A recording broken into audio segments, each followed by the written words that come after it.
guys! Welcome to Gina's Sweet Vlog. Please like, comment, share, subscribe, and don't forget to ring the bell. Thank you guys. Enjoy for watching. I'm going to point it out to you is a beautiful limestone home that was built in 1847. It is called Stone Gables, and this was built for Mayor of Kingston, Thomas Kirkpatrick. Historic architecture. Queen's University actually built this ingenious facility around two old buildings that were part of the historic Morton Brewery and Distillery. The Bader Center features world-class performance spaces for music, theater, and film. It's named for Dr. Isabel Bader, who donated millions to this project with her husband, Dr. Alfred Bader. Now, Isabel was not Alfred's first wife. She was his second wife. But Isabel was his very first true love. Now, Alfred was Jewish, and after the Second World War ended, Alfred proposed to Isabel, but she turned him down. She had told him, "You must marry a Jewish woman and repopulate your kind, as they had been so decimated by the war." And that's what he did. He married a Jewish woman. They had children. But sadly, his first wife died at a very young age, passed away. And he managed to reconnect with Isabel. And he had discovered that Isabel never married. And in the end, Alfred got to marry his very first true love. Now, the reason the Bader family are such great philanthropists for Queen's University, especially Dr. Alfred Bader, was when he came to Canada, he had applied to multiple universities, and no one would accept him. But the only university that did accept him was Queen's University, and they accepted him with open arms. And that is why he is such a great benefactor for Queen's University.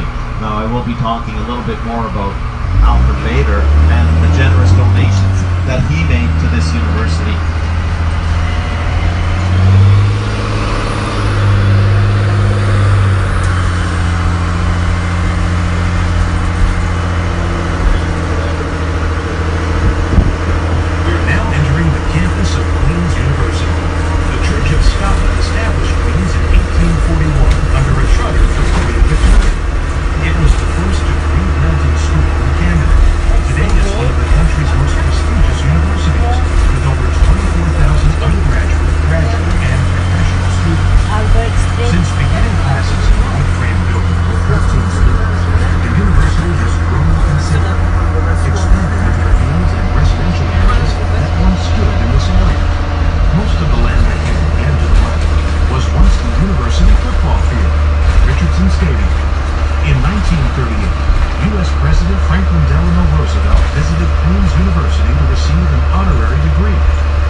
Stadium that came to define U.S. foreign policy at the end of the decade.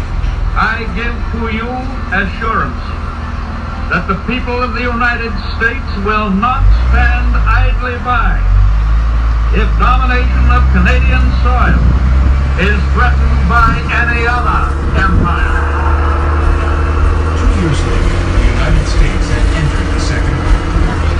Today, the football stadium has moved to the West Campus. And this area is now home to the residence and academic buildings for the departments of chemistry and physics, as well as music and fine arts. So everything now, folks, that we see on our right-hand side, left-hand side, this is all part of the Queen's University campus.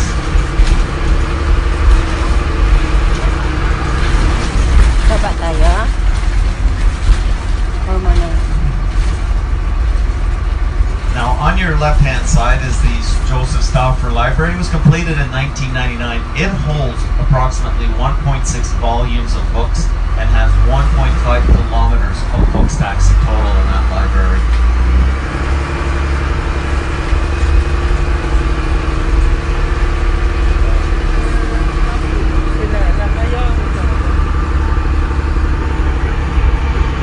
Coming up is the Agnes Etherington Art Center, where you can see priceless old master paintings, including 2 Rembrandts from Dr. Bader's collection.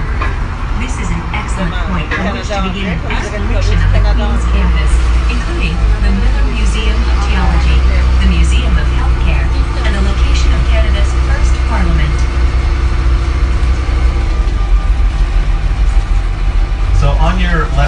side here, where the clock tower is, this is Grant Hall. And at Grant Hall, this is where they hold all their convocations, graduations for the Queen students, and all 7 Rembrandt paintings in our whole country of Canada. This gallery right here has actually 4 of them. And they were all donated by Dr. Alfred Bader from 2003, 2015, 2017, and the latest one was donated by his son Daniel on May 3rd of this year, 2019. And this was Dr. Bader's favorite painting. It hung in his living room wall, and he would look at this painting every day after work. And the reason it was donated by his son Daniel was Dr. Bader passed away in December of last year, 2018. So this is how much this university has meant to him, that he would donate priceless works of art. And it's for Queen's University and Kingston General Hospital. When they started construction and excavating all the material and whatnot from this site, they had no idea what to do with all the material they were excavating. And it was decided to truck it all the way down to the water's edge. And that is how Breakwater Park was built and conceived, with all the material that was taken from this parking garage that is now here. Parking. Out your left-hand side is Kingston Hall, that building. And the reason it's named after the city of Kingston, in 1901, the taxpayers of Kingston passed a bylaw giving $60,000 to Queen's College to build it. And that was the very first time that a city that had a college or a university had done such a thing. On your right-hand side, Kingston General Hospital, opened in 1833 with 75 beds. It is the oldest public hospital in all of Canada, still in operation today. Also, in a conference room in this very building was the first parliamentary session between Sir John A. Macdonald and Alexander Campbell. So if you look down your right-hand side, you're past this building here, and also on your left-hand side, also, this all still is part of Queen's University. So it just shows you how big this campus really is. Now straight across from us, folks, is City Park. Now originally City Park, it was destined to hold all of the Parliament buildings in the hopes that Kingston would be chosen as the capital. Now we were the capital from 1841 to 44, but it was moved to Montreal after 1844, and it moved multiple times between Montreal, Toronto, and Quebec City, when finally in 1866 it was decreed by Queen Victoria that Ottawa was to be chosen as the capital of Canada. And the only reason Kingston was never chosen was we were too close to the Americans, and Queen Victoria had fear of attacks from the Americans. That is why we were never chosen, and Ottawa was chosen because it was a safer option.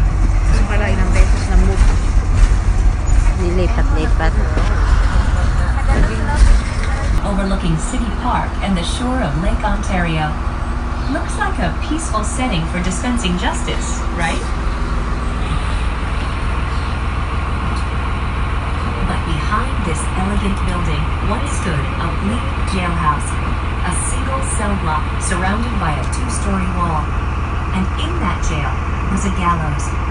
In the days of capital punishment, any prison inmate in Kingston who received a death sentence was taken to Frontenac County Courthouse to be hanged by the neck until dead. At least 7 criminals were executed here over the years.